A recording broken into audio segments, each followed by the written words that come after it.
Dante's Boxing Nation, what's going on, guys?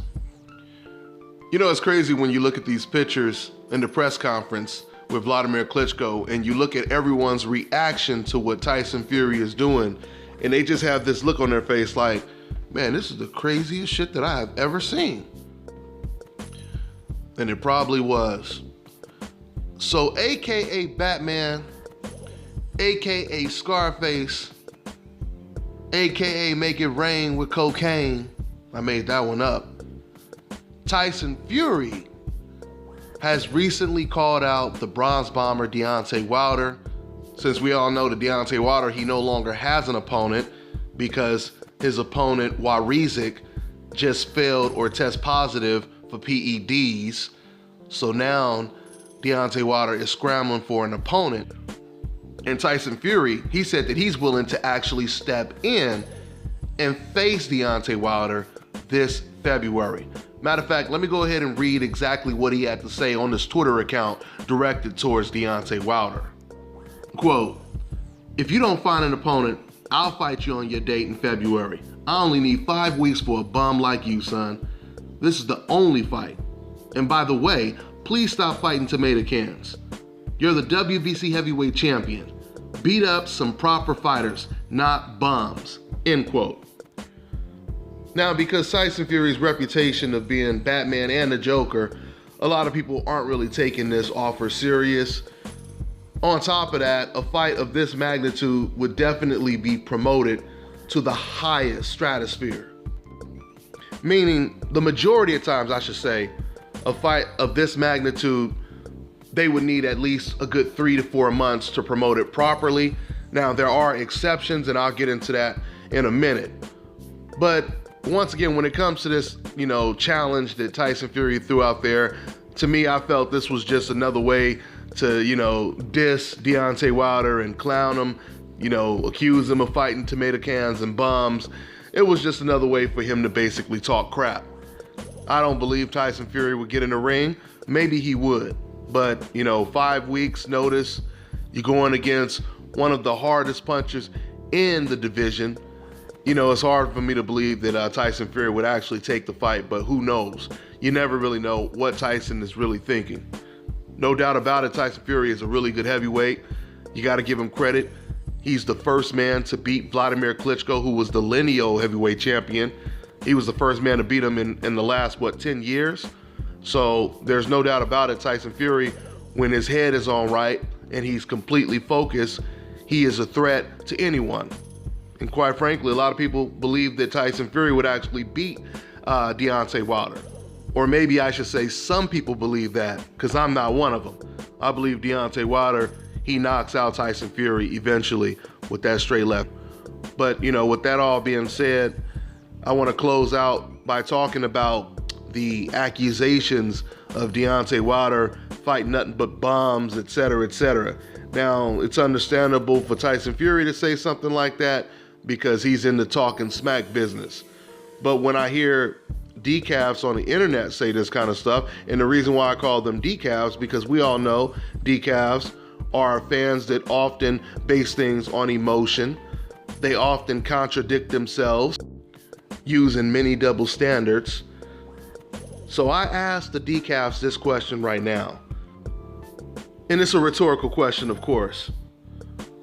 But are you guys saying that if Deontay Wilder, or when Deontay Wilder fights Anthony Joshua, Tyson Fury, Joseph Parker, which are all champions, at least Tyson Fury is, a vacated champion. He didn't lose his belt. They took his belt from him. But the point is, if Wilder were to fight all of these top-notch guys, are you, decaf, saying then you're going to treat him the way you treat fighters on the hope list? For example, when Golovkin was fighting Marco Antonio Rubio, the same fans that are calling Deontay Wilder a tomato can picker, a cherry picker, etc., the same fans, they were defending and praising Golovkin and saying he's the best middleweight since Marvin Hagler. This is what they were saying when Golovkin was fighting Marco Antonio Rubio. When Golovkin stopped Willie Monroe, I was there covering this fight live, by the way. Fans and even some members of the media were praising this man Golovkin like he had just knocked out Andre Ward. They were praising this man like he had just beat Marvin Hagler after he beat Willie Monroe.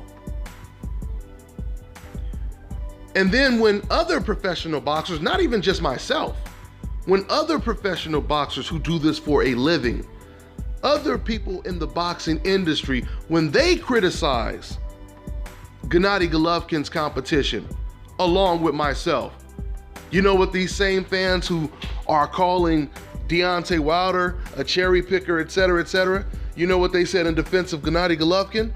They said, oh, you guys are just jealous. You guys are just hating and you guys are just jealous. Oh, it's just jealousy. Oh, so you're saying you guys are just jealous of Deontay Wilder. Is that what it is? You see how ignorant ass logic can be used to make you look like a damn fool? The point of this all is this is how great it is when you have this fantastic hope insurance. That's right. When you get this hope card, it covers everything. You fighting the weakest competition, it's covered. Not only are they going to defend you, but they're going to praise that competition as some of the greatest competition out there. You give up your belt because an opponent is too tough, you're covered. You got one of the pound for pound top 3 best fighters in the world calling you out. You turn down him to fight a much lesser opponent. Don't worry about it. Your insurance covers all of that. That's how good it is to have the hope insurance. So at the end of the day, hopefully Wilder and Fury, they do fight. Now, me personally, I would love for them to fight in February. That would be huge, but I don't believe it's going to happen. So we'll see who the opponent is. Now, one thing I will say, or something else I want to add, is when you hear decavs use the excuse they don't like Wilder because of his level of competition, first of all, I've already debunked that as a contradiction because these are the same fans that will do anything to defend fighters on the hope list. But to further prove my point that this has absolutely nothing to do with Deontay Wilder's level of opposition, and it's more of just because he's on the coincidental list, is the fact that when Deontay Wilder first stepped up in competition and when he beat and dominated Bermane Stiverne, a fighter that was almost the favorite to beat Deontay Wilder, these fans still did not praise Wilder the way they praised Golovkin when he knocked out Marco Antonio Rubio. So that right there clearly lets us know what time it is. That's all I got for now, guys. I'm on to the next one.